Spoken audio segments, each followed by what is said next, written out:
There's a wonderful thought in this week's Parsha, beautiful in and of itself, but I believe it also teaches us the essence of Chanukah.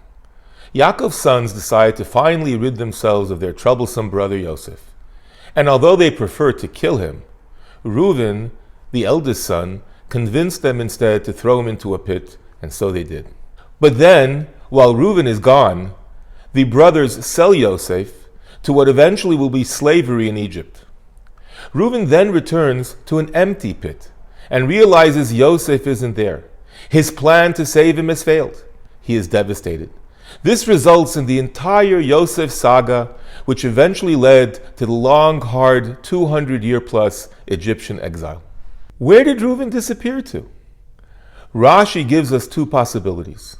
He went to serve his father, or he went to pray and fast to atone for a serious personal sin. The Rebbe once commented strongly on this episode.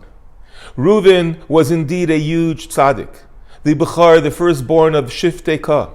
But here, his priorities were totally misplaced. He focused on furthering his own perfection, his own sitkis, while a Jewish child, a Yiddish yingel, is suffering in a snake-infested pit.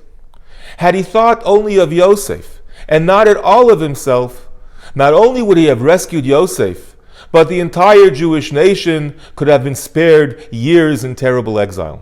The menorah of Chanukah that we light very much resembles the menorah of the Beis Hamikdash, the Holy Temple of Jerusalem. But there are critical differences.